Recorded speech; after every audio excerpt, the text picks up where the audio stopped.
I also just love the idea, the internal logic of the game is that like, if like Lucky wasn't good at making paper airplanes and it like fell straight down to the floor, immediate game over.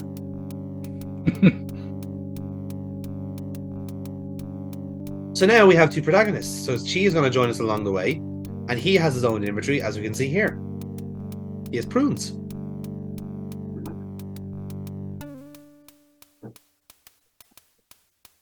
So basically, whoever you want to kind of speak to characters as, you basically switch as your main character and person waiting, I guess.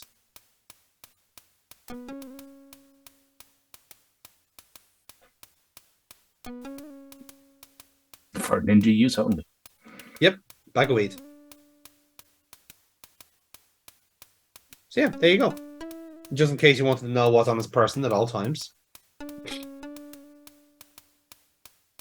So let's see what we need to do. Oh, okay.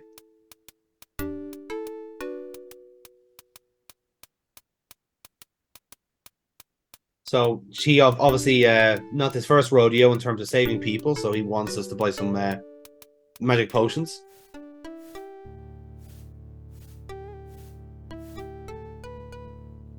Like I said, Neil, the actual like the backgrounds of this game are so well detailed. Like, Yeah, they're like fully hand painted. It's incredible. Like the mm. amount of work that must have gone into this. Oh man, yeah. Now, like I said, there's not much like there's not many areas, but like at least the quality alone is pretty fucking good. And there's very little that's actually wasted as well. Like you practically see everything in the game that you need to see. You know, outside of maybe not talking to a couple of characters in this playthrough, you see pretty much everything you see.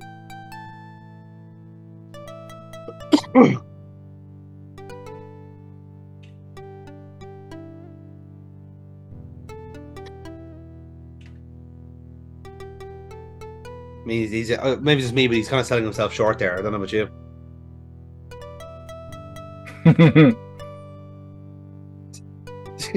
He's just like, hello. Oh, she's speaking foreign. Tell her to stop. Yeah. How about an American this time? You speak American. It's a sound of victory. America. Fuck yeah. Fuck yeah.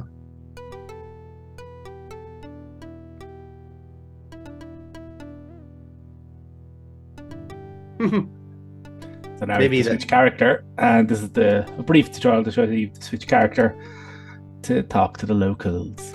Yes. And there'll be some times where you might need the brute force approach. You need to talk to them as Lucky. As the Gaijin. Mm-hmm. Indeed.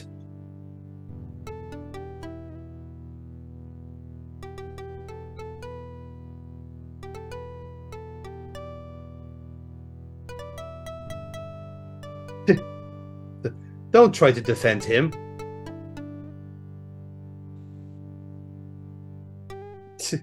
I love the idea. It's like, said, Chi, I'm so disappointed in you. Why are you trying bringing a foreign person around?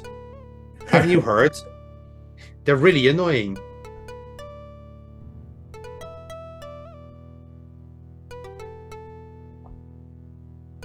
I like to think that Lucky is kind of just nibbling on some like seeds while this is all going on. Like he's just there, kind of like just touching all of Wu's stuff.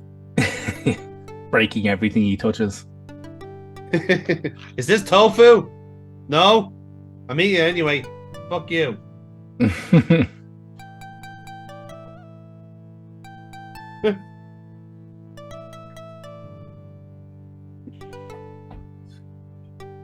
And look, her English is perfect.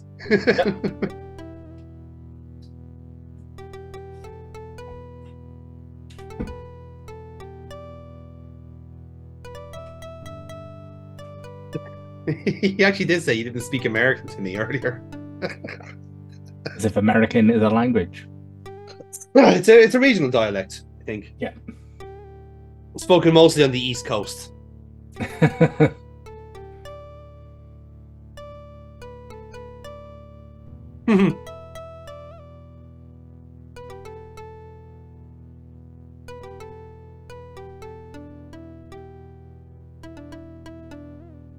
It is quite good of Wu to telepathically send our thoughts to us during this whole thing. Yeah, we get everybody's internal monologues as well, Mm. which is good because what goes through their head, So- what they wind up actually saying, they're often two different things. Yeah, like it's a game kind of suiting both sides of having duplicious characters, but then also not leading us down the garden path. So thank you, game, for that. Turns out that she's out of healing herbs, but she needs some seagull droppings. Well, where are we going to find a seagull in Hong Kong? Like, that's ridiculous. It's impossible. If only we had some chips that seagull could steal, we could lure one over to us. This is the 30s. Chips haven't been invented. That's our problem, Neil. Of course, seagulls were like a completely different animal at this time. You know, the natural predator, the shotgun, was not invented yet.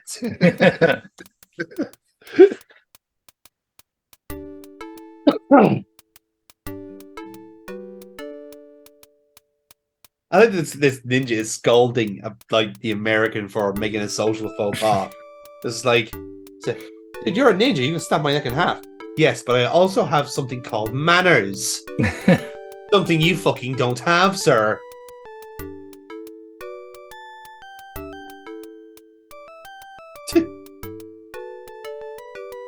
Ninja lesson. Back in the throat. Boom.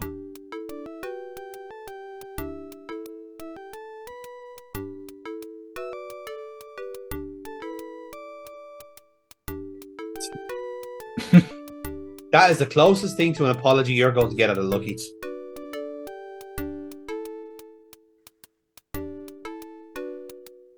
Right, so where did we see a seagull? Was it in town? No, wait, we're already in town. How silly of me. The ducks. Yeah.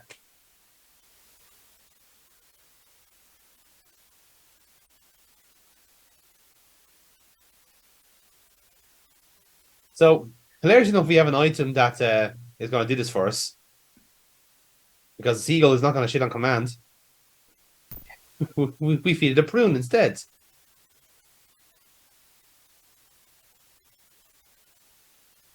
I choose to believe the seagull is laughing at us for having to pick up its shit. I mean, look at it, laughing at us, openly mocking. So, this seems like a good time to explain the inventory system. So, when you see an item basically kind of at the bottom of the screen there, and you have essentially a choice of who gets the item, right? You can either give it to your main character, which would be Lucky in this case, or Chi, who's kind of in waiting there. Now, here's the thing, right? You have to do that in that particular room. Because if you leave, the item is gone, and it's gone forever. That is a fundamental problem. That unfortunately I run a drift of. Perhaps not in this cut I've kept, but in previous repeat takes, I fell foul of that. So that is quite an annoying bit of programming there, because, like I said, you might have hoped that perhaps the item could regenerate, but no. In this case, you are actually stuck immediately if you leave the area without picking up the item.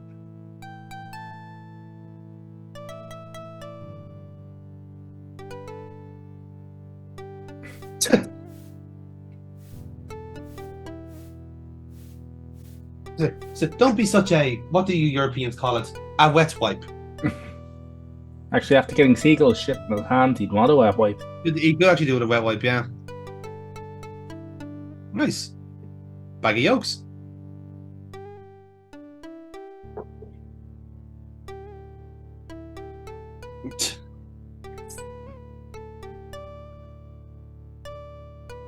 I do like the different fonts for when they're speaking un-American. Because otherwise, how could we understand them? She's got other things. Mm. Do not mention to anyone. This is not legal.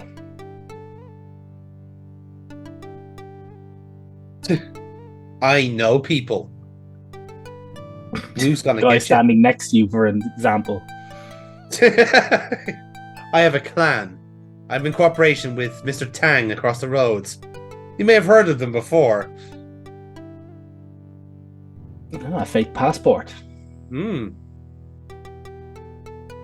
Yes, EA Lomax blew up our sampan, which was a bit of a thick move, I'll be honest. He has to comply with the job. Here, I'm going to set fire to your things. Thanks, I guess? Question mark.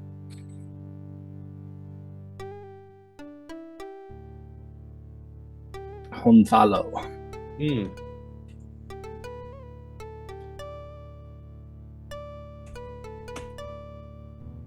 Yeah, can't you just like do that kind of lying like you've done for most of your life, Lucky? You know? Where being a pathological liar actually suits you.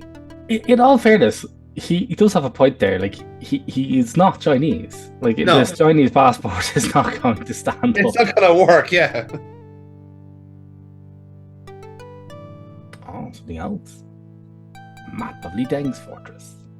I like that anyone just has that map available, you know. It's a cultural landmark, that fortress, apparently. They do guided tours, you know, different languages, whatever you fancy.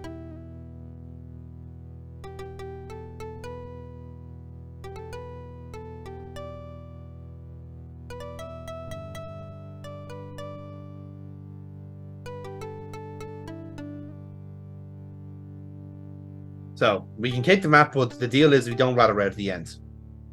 Sounds like a good deal. In all fairness, she probably does deserve it to be ratted out at the end. Just for the sass at the start, you know? The sass in the start and the bit that's about to come, well, not about to come up, but it'll come up in a few short minutes, depending on how fast you've gone through this.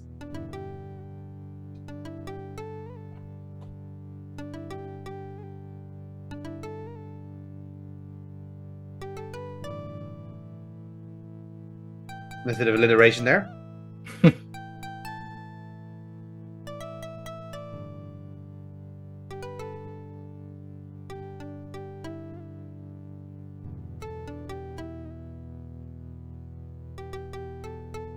I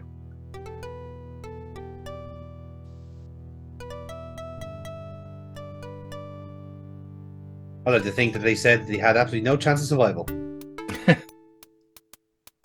If you survive, please come again. Thank you for darkening this door. Please never do it again. Right then. So away we go then on our mission. We have everything we need. Let's get the fuck out of here. Yeah, let's do it. Ah, look at that pretty bird. The Yankee Eagle. The most American sounding plane ever. Unless it was like that couldn't be more American unless it was like Yankee Eagle of Freedom.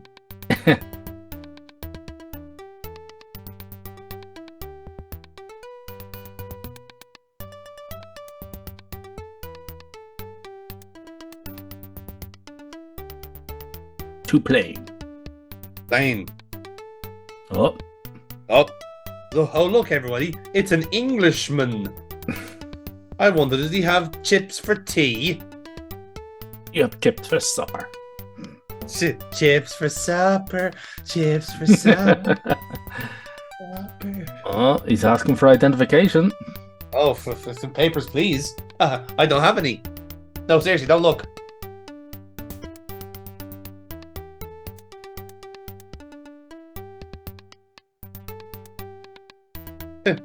Sir James Ashbury. Sir James Ashbury. An immigration official with a fucking knighthood. Yeah, why not? They won the war, Neil. They gave everyone knighthoods back then. The tea lady got knighthoods. Sir Doris was delighted with herself, she was. Yes. Oh, just in case anybody watching there is wondering why Jonathan didn't give his passport to the immigration official, considering he was just given it. This is another trick. As it turns out, the Chinese guy whose passport they've based it on is wanted for murder 1. So handing him your passport gets you actually immediately arrested, yes, as opposed to not doing it and allowing Lucky to apply the old American silver tongue charm. Being an argumentative tosser is what I would describe that as. Indeed.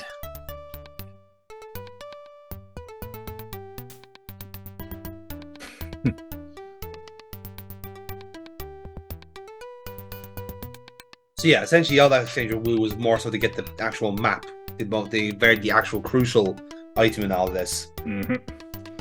Bloody plane. So, I like the idea. I do love the idea. It's just like this guy is supposed to be doing his job and is very serious about it. He's clearly got like this guy looking over a barrel. Oh no, you've been so annoying. You've given me a headache. Just go away and leave me alone. It's a very British thing to do, isn't it? That's It's how like, you get rid of. That's how you get rid of all immigration officials. You just annoy the piss out of them. Meanwhile, cutscene time.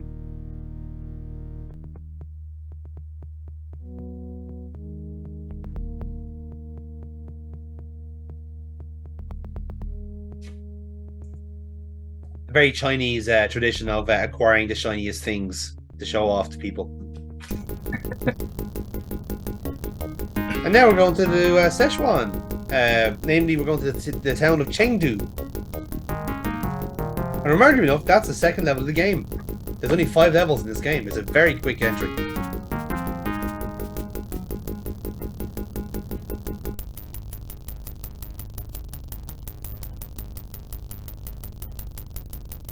So here now, we have to pick out our landing area. Yes.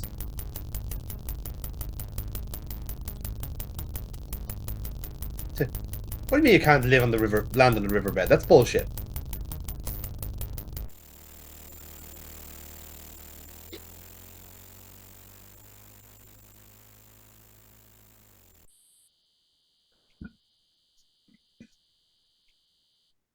It's all going nice and quiet here. No one clearly has noticed this massive plane landing in the middle of nowhere. That's the middle of nowhere. Who notices anything? That's true. If a plane lands in the forest and there's no one there to hear it, does it ever touch the ground? So we're gonna swipe some stuff: crowbar, grappling hook, rope. Mm. This is all ninja shit. It is ninja shit. That's a key thing there. They're like almost like metaphorical items there. Like the dumb American gets the crowbar, whereas the sneaky, intelligent ninja gets the grappling hook and rope. Yeah, yeah. Why not? This cow, lovely little cow there.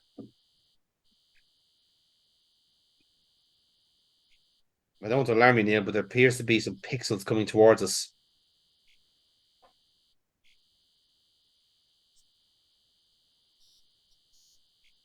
Do we get the cows in the inner monologue as well? Moo. Ah, a peasant. Oh, good. I haven't seen one of them in a while.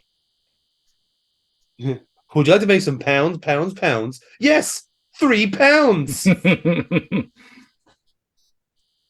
Are you paying too much money for your car insurance? Are you paying too much for your cow insurance? Again, we have to talk to him as Chi, not the brash American. Let's get off from some smokes. Yeah, exactly.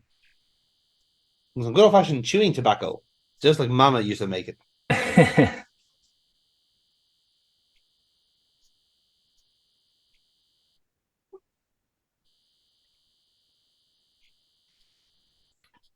Yes, you see, Chi understands how to talk to people. You have to emotionally relate to them. By giving them smokes. Yeah, I mean, like that's what I'm saying. Like, ways and means around it, Neil. Come on, let's not judge here. Come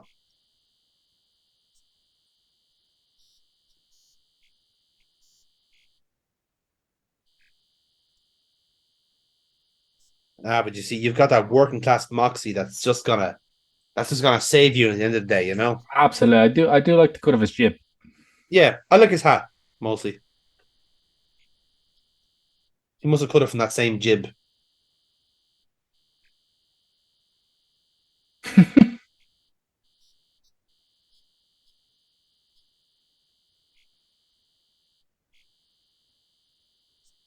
I also want you to kind of do this like discreetly and not make it weird. Yeah.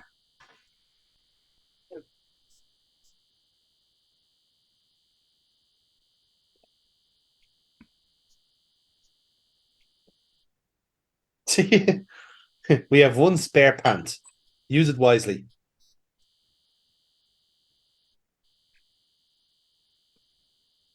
I also like to think that Lucky actually has no say in this matter as well. So like he doesn't actually realize this little kid is probably like going to eat all of the cigars. He's just there going to be like halfway down to his next mission, going like, I could have sworn I left my Cubans here somewhere. Huh.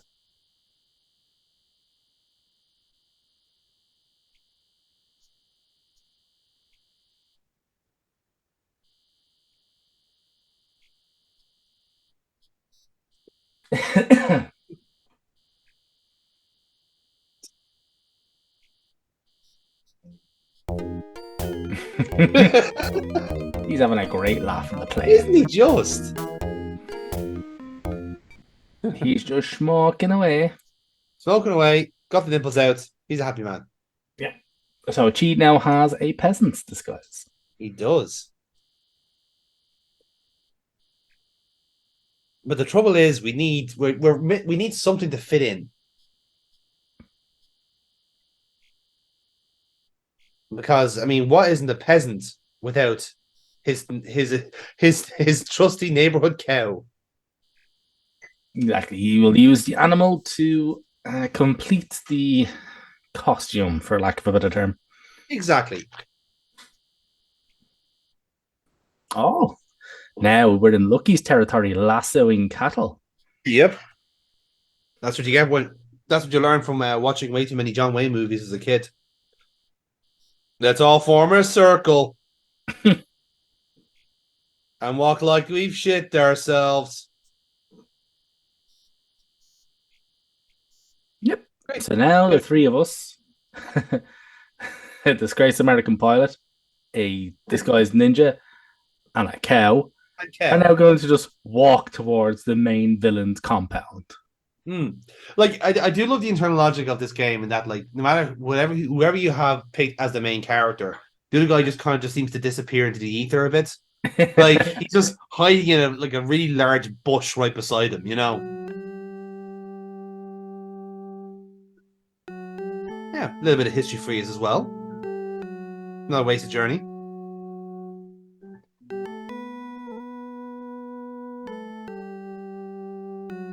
This is where you need the kind of like the Discworld-esque David Attenborough narrator. Yeah, Later, it's a shame that this outpost, the Overlord of the Logan Prefecture, and as a way station for federal food. Yeah, it's a shame that this game was as early as it was. It would have been tailor-made for a good CD. If this had come out in CD-ROMs, they'd have definitely had voice dialogue. 100%, yeah. But because it came out in floppy disks, they were like, no, like you can have good graphics, FMV sequences, or you can have fully voiced cast members. You can't have both. Whereas with CDs, you could. Definitely, yeah.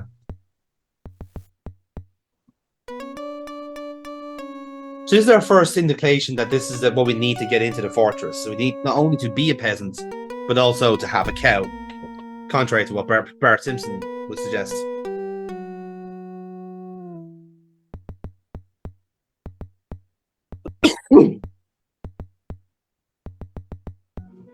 Right, and now we're doing what every D&D DM wishes you could do at any time.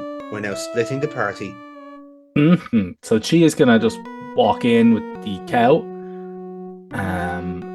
While Lucky just hides in a bush. Yeah. So he says he's gonna throw over the rope. Doesn't want to be one fucking hell of a rope for that wall. Mm-hmm. Again, he's a ninja. He just makes everything work. It's fine. But that's not even the original rope. He just probably just like made that himself when he had time, you know.